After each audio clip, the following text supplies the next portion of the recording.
Headlines प्रायोजक राजयोग paints, आनंद तुमचा, रंग आमचा।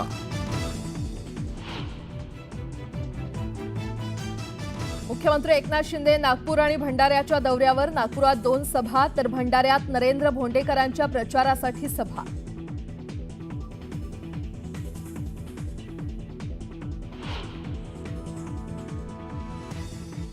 राज ठाकरेंची आज घाटकोपरमध्ये सभा। मनसे उमेदवारांच्या प्रचारासाठी घेणार सभा।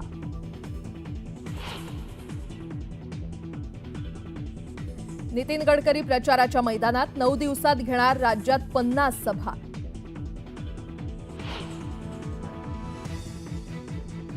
आज उबाठाच्या शिवसेनेच्या वचननाम्याचं प्रकाशन। महिला, शेतकरी, युवा रोजगार निर्मितीबाबत आश्वासन देण्यात येण्याची शक्यता। विधानसभा निवडणुकीसाठी महाविकास आघाडीची पंचसूत्री जाहीर। बेरोजगार तरुणांना दर महिना 4,000 रुपये तर शेतकऱ्यांना 3 लाखांपर्यंत कर्जमाफीची घोषणा। बीकेसीतील सभेतून महाविकास आघाडीचा ललकार। 23 तारखेला फुटणार विजयाचे फटाके। उद्धव ठाकरेंचा एल्गार। बीकेसीतील सभेत उद्धव ठाकरे पोलिसांवर संतापले। सोबत असलेल्या सहकाऱ्यांना व्हीआयपी गेटमधून प्रवेश नाकारल्यानं उद्धव ठाकरेंना राग अनावर।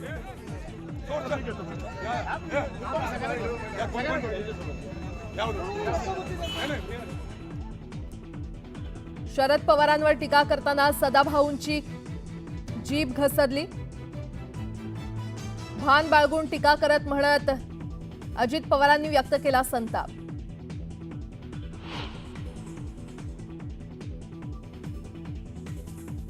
बीकेसीतील महाविकास आघाडीच्या सभेनंतर शिवसेना आणि काँग्रेसचे कार्यकर्ते भिडले। काँग्रेस नेते सभेतून जात असताना दोन्ही पक्षातील कार्यकर्त्यांमध्ये वाद। निवडणुकीत अखेरच्या टप्प्यात काहीही होऊ शकतं। मराठे काही उमेदवारांना पाडू शकतात। मनोज जरांगेंचं सूचक विधान।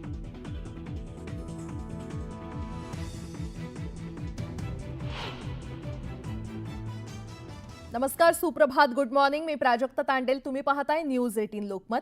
बातमीपत्रामध्ये आपलं सगळ्यांचं स्वागत। बातमीपत्रामध्ये पाहणार आहोत सकाळच्या महत्त्वाच्या 100 बातम्या। सुरुवात करूयात। मुख्यमंत्री शिंदे आज विदर्भात जाहीर सभा घेणार आहेत। महायुती उमेदवारांच्या प्रचारासाठी ते नागपूर, भंडारा, यवतमाळ आणि अकोला या 4 ठिकाणी जाहीर सभा घेतील। दुनेश्वर पेठेंसाठी नागपूरमध्ये शरद पवार सभा घेणार आहेत। दुपारी गोंदियाच्या तिरोडामध्ये पवारांची सभा असेल तर 5 वाजता काटोलमध्ये सभा पार पडेल। राज्यात निवडणुकीच्या प्रचाराचा धुरळा सुरू आहे। मनसे पक्षप्रमुख राज ठाकरे यांची घाटकोपरमध्ये संध्याकाळी 5 वाजता जाहीर सभा होणार आहे। उद्धव ठाकरे अमरावती दौऱ्यावर आहेत। यावेळी दर्यापूर येथे गजानन लवटे यांच्या प्रचारासाठी ते सभा घेणार असून दुपारच्या सत्रात यशोमती ठाकूर यांच्यासह सुनील खराटे यांच्यासाठी देखील प्रचार सभा घेणार आहेत। नागपुरात देवेंद्र फडणवीसांच्या प्रचार कार्यालयाचं उद्घाटन करण्यात येणार आहे। संध्याकाळी 7 वाजता मंत्री नितीन गडकरींच्या हस्ते उद्घाटन पार पडणार आहे। अहिल्यानगर जिल्ह्यातील कर्जत जामखेड मतदारसंघात भाजपचे उमेदवार राम शिंदे यांच्या प्रचारासाठी ज्योतिरादित्य शिंदे मैदानात उतरलेले आहेत आणि राम शिंदेंसाठी आज त्या जाहीर सभा घेणार आहेत। केंद्रीय भूपृष्ठ वाहतूक मंत्री नितीन गडकरी हे राज्याच्या निवडणूक प्रचारामध्ये सक्रियपणे उतरणार आहेत। 9 दिवसातच त्यांच्या 50 सभांचं नियोजन करण्यात आलंय। एमआयएम नेते अकबरुद्दीन ओवैसी यांनी मालेगावच्या सभेमध्ये केंद्र सरकारवर जोरदार टीका केली। सध्या देशामध्ये बेरोजगारी आणि महागाई या समस्या सोडवण्याऐवजी केंद्र सरकार हिंदू मुस्लिम यांच्यामध्ये वाद निर्माण करण्यात व्यस्त आहे असा हल्लाबोल ओवैसी यांनी केलाय। मंत्री अनिल पाटील यांनी अमळनेर मतदारसंघाचा जाहीरनामा प्रकाशित केलाय। आरोग्य, शिक्षण, रस्त्यांचा विकास आणि सिंचन क्षमता या गेल्या 5 वर्षात केलेल्या कामांचा लेखाजोखा देखील त्यांनी मांडलाय। राज्यातील काँग्रेस बंडखोरांवर एकाच वेळी निलंबनाची कारवाई करणार आहे। आज संध्याकाळपर्यंत सर्वांचं निलंबन होईल असा इशारा विजय वडेट्टीवार यांनी दिलाय। उल्हासनगरातील एकमेव मोठं गोल मैदान 15 नोव्हेंबरपर्यंत पालिकेनं सत्संगासाठी भाड्यानं दिल्यानं योगी आदित्यनाथ यांच्या सभेला मैदान मिळत नाहीये आणि त्यामुळे त्यांना रस्ते किंवा सभागृहाचाच पर्याय राहिलाय। आता एक मोठी बातमी, शिवसेना उद्धव बाळासाहेब ठाकरे पक्षाचा वचननामा जाहीर करण्यात येणार आहे। आज मातोश्री इथे उद्धव ठाकरे यांच्या उपस्थितीमध्ये वचननाम्याचं अनावरण होणार आहे। महिला, शेतकरी, युवा, रोजगार निर्मिती, उद्योग आणि आरोग्य याबाबत वचननाम्यामध्ये आश्वासन देण्यात येण्याची शक्यता आहे।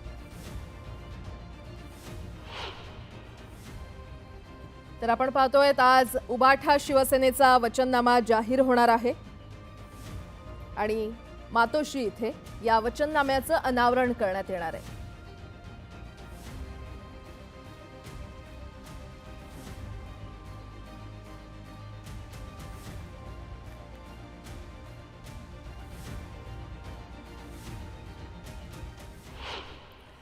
महाविकास आघाडीच्या बीकेसीतील सभास्थळी जाताना बंदोबस्तासाठी तैनात असलेल्या पोलिसांनी फक्त उद्धव ठाकरेंनाच व्हीआयपी गेटमधून आत सोडलं। मात्र आदित्य ठाकरे आणि उद्धव ठाकरेंच्या सुरक्षा रक्षकांना अडवलं। यानंतर पुढे निघून गेलेले उद्धव ठाकरे पोलिसांवर चांगलेच भडकले। महाविकास आघाडीकडून विधानसभेसाठी पंचसूत्री जाहीर करण्यात आलेली आहे। जातनिहाय जनगणना, 50% मर्यादा हटवणार, महिलांसाठी महालक्ष्मी योजनेतून प्रति महिना 3,000 रुपये, तर युवकांना 4,000 रुपये, कुटुंब संरक्षणासाठी 25 लाखांचा विमा, तर शेतकऱ्यांना 3 लाखांपर्यंत कर्जमाफी देण्याचं आश्वासन या जाहीरनाम्यातून देण्यात आले। महाविकास आघाडीकडून जाहीर करण्यात आलेली पंचसूत्री ही लोकसेवेची पंचसूत्री असल्याचं राहुल गांधी म्हटलेत। कर्नाटकप्रमाणे महाराष्ट्रात देखील महिलांना मोफत बस सेवा देण्याची घोषणा या जाहीरनाम्यातून करण्यात आली आहे। सत्ताधारी समोरून काही करत नाही तर लपून संविधान कमकुवत करण्याचा प्रयत्न करतात। निवडणूक आयोग, ईडी, सीबीआय या यंत्रणांचा वापर करून सरकार पाडली जातात। त्यामुळे आमची लढाई ही विचारधारेची लढाई असल्याचं राहुल गांधींनी बोलून दाखवलं। महाविकास आघाडीच्या संयुक्त सभेत त्यांनी सत्ताधाऱ्यांवर निशाणा साधला। महाविकास आघाडीच्या संयुक्त सभेमध्ये राहुल गांधींनी भाजपवर हल्लाबोल केला। भाजपनं महाराष्ट्रातील प्रकल्प गुजरातला नेले, यांनी तरुणांचा रोजगार हिरावून नेला आणि भाजप सरकारच्या काळातच महागाई वाढली अशा शब्दात राहुल गांधींनी बॉम्ब आहे तर समोर फुलबाजा आहे, त्यामुळे येत्या 23 तारखेला आपणच फटाके फोडणार असा एल्गार महाविकास आघाडीच्या संयुक्त सभेतून उद्धव ठाकरेंनी दिला। देवाभाऊ म्हणजे जाऊ तिथे खाऊ। देवाभाऊंना शिवराय सहन होत नाही, मात्र आम्ही प्रत्येक जिल्ह्यात शिवरायांचं मंदिर बांधणार असं उद्धव ठाकरे म्हटलेत। राज्यातील योजनांचा दुष्काळ संपवायचा आहे आणि तरुणांच्या हाताला काम द्यायचंय असं म्हणत उद्धव ठाकरेंनी सत्ताधाऱ्यांना टोला लगावला। सध्या महाराष्ट्रात महायुतीच्या बाजूने वातावरण आहे। डबल इंजिनचं सरकार डबल विकास करेल असं आश्वासन देत महायुतीला विजयी करण्याचं आवाहन मुख्यमंत्री एकनाथ शिंदे यांनी केलं।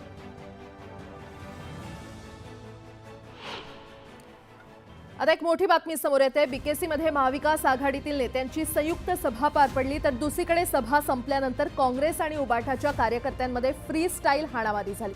बीकेसीतील सभा संपल्यानंतर सुशीलकुमार शिंदे आणि प्रणिती शिंदे कारमधून निघत होते आणि यावेळी त्यांच्या भोवती त्यांचे चालक आणि कार्यकर्त्यांनी सुरक्षा कड तयार केलं होतं। याचवेळी उबाठा आणि काँग्रेसचे दोन्ही कार्यकर्ते आमनेसामने आले। गर्दी झाल्यामुळे अधिक शिवसैनिक आणि काँग्रेस कार्यकर्त्यांमध्ये बाचाबाची झाली। काही वेळातच वादाचं रूपांतर हे हाणामारीमध्ये झालं। सुशीलकुमार शिंदेंच्या कारमागे त्यांच्या कार्यकर्त्यांची कार होती। आक्रमक झालेल्या शिवसैनिकांनी याच कारमध्ये घुसून काँग्रेस कार्यकर्त्यांना चोप दिला। दोन्ही पक्षाचे कार्यकर्ते भिडल्यामुळे काही काळ तणावपूर्ण परिस्थिती निर्माण झाली होती।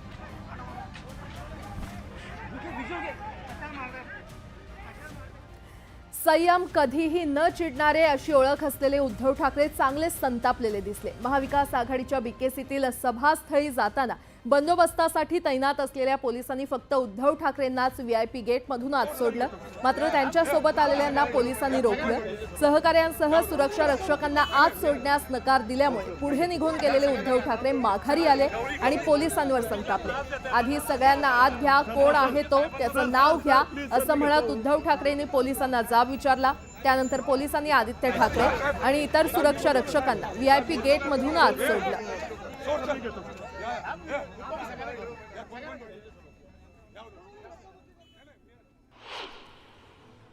विधानसभेची निवडणूक आली, आता हे राज्य कसं चालवायचं, कसं ठेवायचं हे ठरवण्याची वेळ आलेली आहे। महाविकास आघाडीची 2.5 वर्ष सोडली तर बाकीच्या काळात राज्य मागे गेलं असा टोला शरद पवार यांनी लगावलाय। सदाभाऊ खोत यांनी शरद पवारांवर केलेल्या टीकेवर अजित पवार यांनी भाष्य केलं। सदाभाऊ खोत यांनी केलेलं वक्तव्य अत्यंत चुकीचं आणि निंदनीय असल्याची प्रतिक्रिया अजित पवार यांनी दिली। आम्ही महायुतीचे घटक असलो तरी खालच्या पातळीवर बोलणं आम्हाला अमान्य आहे असं अजित पवार म्हटले। मराठा बांधव निवडणुकीमध्ये काही उमेदवारांना पाडू शकतात असं सूचक वक्तव्य जरांगे पाटलांनी केलं. ते बीडमध्ये बोलत होते. आपण लवकरच राज्यातील विविध भागात जाऊन मराठा बांधवांच्या गाठीभेटी घेणार असल्याचं जरांगे पाटलांनी स्पष्ट केलं. बीडच्या आष्टी मतदारसंघातील भाजपचे बंडखोर अपक्ष उमेदवार भीमराव धोंडे यांचा एक व्हिडिओ सोशल मीडियावर व्हायरल होतोय. प्रचारावेळी धोंडे चक्क आपलं शिट्टी हे चिन्हच विसरले आणि शिट्टीऐवजी तुतारी वाजलीच पाहिजे असं जाहीर बोलले. चूक लक्षात आल्यानंतर त्यांनी सारवासारव केली. इंदापूरमध्ये शरद पवारांच्या पक्षाला झटका बसलाय. अप्पासाहेब जगदाळे यांनी राष्ट्रवादीमध्ये प्रवेश केलाय. अप्पासाहेब जगदाळे यांनी हर्षवर्धन पाटील यांच्या उमेदवारीला विरोध केला होता, त्यामुळे त्यांनी अजित पवारांच्या पक्षात प्रवेश केला. नांदेड उत्तर मतदारसंघात महाविकास आघाडीकडून काँग्रेसच्या अब्दुल सत्तार यांना उमेदवारी देण्यात आलेली आहे. मात्र याच मतदारसंघातून उबाठाच्या संगीता पाटील डक या सुद्धा मैदानात आहेत. दरम्यान संगीता पाटील डक उबाठाच्या अधिकृत उमेदवार असल्याचं अंबादास दानवे यांनी स्पष्ट केलं. धैर्यशील मोहिते पाटील यांनी महायुतीवर सडकून टीका केलेली आहे. लोकसभेप्रमाणे राज्यात महाविकास आघाडीचं वारं आहे. विधानसभेत आम्हीच आघाडीवर असणार असा विश्वास त्यांनी व्यक्त केला. भारतीय जनता पक्षानं विधानसभा निवडणुकीमध्ये बंडखोरी करणाऱ्या 40 नेत्यांवर कारवाई केलेली आहे. जळगाव शहर मतदारसंघातील माजी उपमहापौर डॉक्टर अश्विन सोनावणे आणि बंडखोर उमेदवार मयूर कापसेंवर कारवाई करण्यात आली आहे. पंढरपूर मंगळवेढा विधानसभा मतदारसंघात महाविकास आघाडीमध्ये बिघाडी झाली आहे. काँग्रेसचे उमेदवार भगीरथ भालके यांनी इशारा दिलाय. अनिल सावंत यांची उमेदवारी मागे घेतली नाही तर किंमत मोजावी लागेल असा इशारा त्यांनी दिला. फक्त भाजप हा विरोधक आहे, बाकीचे गिनतीत येतच नाहीत असं म्हणत प्रणिती शिंदेंनी इतरांची खिल्ली उडवली आहे. प्रणिती शिंदेंनी धैर्यशील मोहिते पाटलांवर निशाणा साधला.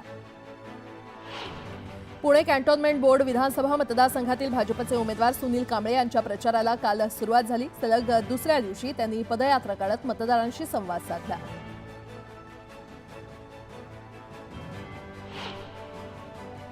विधानसभा निवडणुकीमध्ये महायुती विरुद्ध महाविकास आघाडी अशी थेट लढत रंगणार आहे. मतदारांना आकर्षित करण्यासाठी दोन्ही आघाड्यांकडून जोरदार प्रचार सुरू आहे. विशेष म्हणजे दोन्ही आघाड्यांनी आपले जाहीरनामे प्रसिद्ध केलेत. महायुतीनं 10 मुद्द्यांचा वचननामा तर महाविकास आघाडीनं पंचसूत्री जाहीर केलेली आहे. तर युतीच्या वचननाम्यामध्ये लाडक्या बहिणींसाठी दरमहा 2100 रुपये देण्याची घोषणा केलेली आहे. महालक्ष्मी योजनेअंतर्गत महाविकास आघाडीनं महिलांना दरमहा 3000 रुपये देण्याची घोषणा केली आहे. तर युतीच्या वचननाम्यात शेतकऱ्यांना वर्षाला 15,000 रुपये देण्याचं जाहीर करण्यात आलेलं आहे. त्याचसोबत वीज बिलात 30% कपात करण्याची घोषणा केली आहे. तर महाविकास आघाडीनं शेतकऱ्यांना 3 लाखांपर्यंत कर्जमाफी देण्याची घोषणा केली आहे. युतीनं 25 लाख रोजगार निर्मितीचं आश्वासन दिलं असून 10 लाख विद्यार्थ्यांना 10,000 देण्याची घोषणा केली आहे. तर आघाडीनं बेरोजगार तरुणांना दरमहा 4,000 रुपये देण्याची घोषणा केलेली आहे.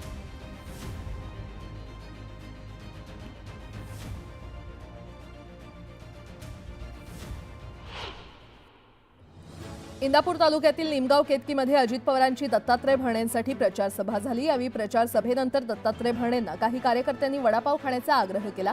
त्यानंतर भरणेंनी हॉटेलमध्ये बसून वडापाव खाण्याचा आनंद लुटला. युतीच्या जागा वाटपात अकोले मतदारसंघाची जागा राष्ट्रवादीला गेल्यानं भाजपचे माजी आमदार वैभव पिचड अपक्ष रिंगणात उतरले. दरम्यान वैभव पिचड यांनी शक्ती प्रदर्शन करत प्रचाराला सुरुवात केली आहे. अकोल्यातील मूर्तिजापूरमध्ये आज योगी आदित्यनाथ यांची खरं तर काल सभा झाली आणि यावेळी सभेनंतर भाजप उमेदवार आमदार हरीश पिंपळे यांनी जेसीबीवर चढत स्टंटबाजी केली. जेसीबीवर चढून दंड थोपटत त्यांनी विरोधकांना जणू आव्हानच दिलं. आम्ही फक्त वरिष्ठांच्या आदेशाचं पालन केलं. मुकेश जीवतोडेंकडून एबी फॉर्म परत जाण्यामागे कुठलंही संगनमत नाही असं म्हणत ठाकरे गटाचे जिल्हाप्रमुख रवींद्र शिंदे यांनी आरोप फेटाळून लावले. राज्यात अजितदादांचा वादा आहे, तसाच खेड आळंदीमध्ये अण्णांचा वादा असं आश्वासन देत आमदार दिलीप मोहिते पाटलांनी खेड आळंदीसाठीचा जाहीरनामा प्रसिद्ध केलाय. राज्यात महायुती सरकारनं माझी लाडकी बहिणी योजना आली. दरम्यान पनवेलमधील आमदार प्रशांत ठाकूर यांच्या पुढाकारानं पनवेलमधील 1 लाखांहून अधिक महिलांना योजनेचा लाभ मिळाला आणि त्यामुळे प्रशांत ठाकूर यांचे आभार मानण्यासाठी लाडक्या बहिणी सरसावल्या. गुहागर विधानसभा मतदारसंघामध्ये तिरंगी लढत होते. मनसेनं प्रमोद गांधी यांना उमेदवारी दिली आहे. दरम्यान प्रमोद गांधी यांनी गुहागरमधील प्रसिद्ध देवस्थान व्याडेश्वराचं दर्शन घेऊन आपल्या प्रचाराचा नारळ फोडला. मीरा भाईंदर विधानसभा मतदारसंघातील शिवसेनेचे उमेदवार प्रताप सरनाईक यांनी घोडबंदरच्या चेनागावपासून काश्मीरामधील लता मंगेशकर नाट्यगृहापर्यंत भव्य रॅली काढली। या प्रचार रॅलीमध्ये शेकडो कार्यकर्त्यांनी सहभाग नोंदवला। नांदेड उत्तरच्या उमेदवारीवरून ठाकरे गटाचे पदाधिकारी संतप्त झालेले आहेत। संपर्क प्रमुख बबन थोरातांनी उमेदवारी विकल्याचा आरोप करत पदाधिकाऱ्यांनी घोषणाबाजी केली। नांदेड उत्तरची जागा काँग्रेसला सुटली होती, पण संगीता पाटील डक यांना फॉर्म देण्यात आला। पालघरमध्ये बॅनर वॉर पाहायला मिळालं। बोईसर विधानसभा मतदारसंघात दोन्ही शिवसेना आमनेसामने आल्याचं दिसून आलं। शिवसेना उबाठाचे उमेदवार विश्वास वळवी तर शिवसेनेचे उमेदवार विलास तरे यांचे बोईसर शहरात लागलेले बॅनर फाडण्यात आले। राष्ट्रवादी काँग्रेसचे नेते प्रफुल्ल पटेल, आमदार परिणय फुके आज गोंदियातील अर्जुनी मोरगावमध्ये उमेदवार राजकुमार बडोलेंच्या प्रचारासाठी आले होते। यावेळी तिथल्या महिलांनी भाऊबीज म्हणून प्रफुल्ल पटेल आणि फुके तसंच बडोलेंचं औक्षण केलं। रयत क्रांती संघटनेचे अध्यक्ष तथा भाजप आमदार सदाभाऊ खोत यांनी खरं तर एक आरोप केलेला आहे। सदाभाऊ खोत यांनी राष्ट्रवादी काँग्रेस शरदचंद्र पवार पक्षाचे प्रमुख शरद पवार यांच्यावर अतिशय खालच्या शब्दात टीका केली आहे। सदाभाऊ खोत यांनी शरद पवार यांच्या आजारपणावरून वादग्रस्त वक्तव्य केलंय। आता महाराष्ट्राचा चेहरा तुझ्या चेहऱ्यासारखा करायचा आहे का, असा खोचक सवाल सदाभाऊ खोत यांनी केलाय। दुसरीकडे जितेंद्र आव्हाडांनी त्यांना टोला लगावलाय। पवाराला मानावं लागेल, एवढं हाणलं तरी सुद्धा भाषणात आता म्हणतया मला महाराष्ट्र बदलायचा आहे, मला महाराष्ट्राचा चेहरा बदलायचा आहे। कसला तुला चेहरा? तुझ्या चेहऱ्यासारखा पाहिजे का?